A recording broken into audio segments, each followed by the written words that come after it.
Hello, എന്താ പരിപാടി? വിഷുവൊക്കെ കഴിഞ്ഞു. എല്ലാവരും എങ്ങനെയൊക്കെ ആഘോഷിച്ചു? വിഷുവിൻ്റെ പിറ്റേ ദിവസമാണ് കേട്ടോ ഈ വീഡിയോ എടുത്തേക്കണേ. പ്രത്യേകിച്ച് ഒരു പണിയില്ലാണ്ട് വീട്ടിൽ വെറുതെ കുത്തിരിക്കുക. കാരണം എല്ലാം ഇന്നലത്തെ ബാക്കി കറികളെല്ലാം ഉണ്ടല്ലോ. മിക്ക വീട്ടിലെ അവസ്ഥ അങ്ങനെയാവൂലേ? സാമ്പാർ, അവിയൽ, പുളിശ്ശേരി ഒക്കെ ഇന്നലത്തെ. അപ്പോൾ ഇതേപോലെയുള്ള സ്നാക്സൊക്കെ കഴിച്ച് ഫ്രീ ആയിട്ട് ഇരിക്കാമല്ലോ ഇന്ന് വീട്ടിൽ, അല്ലേ? സെയിം അവസ്ഥയല്ലേ? സത്യം പറയണേ, എൻ്റെ വീട്ടിൽ അങ്ങനെയാണ് കേട്ടോ. എല്ലാം ഇന്നലത്തെ ബാക്കി. പിന്നെ ഇന്നലെ നന്നായി തന്നെ വിഷു ആഘോഷിച്ചു. പിള്ളേരൊക്കെ നല്ല അടിച്ച് പൊളിച്ച് ഡാൻസൊക്കെ കളിച്ച് പാട്ടൊക്കെ പാടി നല്ല വൈബായിരുന്നു കേട്ടോ. ഇതെൻ്റെ വീട്ടിലായിരുന്നേ. എല്ലാവരും ഉണ്ടായിരുന്നു അവിടെ.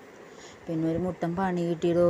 വിഷുവിൻ്റെ അന്ന് രാത്രി ഇവിടെ നല്ല കാറ്റായിരുന്നു. തൃശ്ശൂർ ഭാഗത്തെ ഞങ്ങളുടെ അവിടെ ആ കാറ്റിൽ ഇടിമിന്നലൊക്കെ ഉണ്ടായിരുന്നതുകൊണ്ട് ഞങ്ങളുടെ ഫാൻ അടിച്ചു പോയി. ഹാളിലത്തെ വാങ്ങിയിട്ട് 1 വർഷം പോലെ ആയില്ല.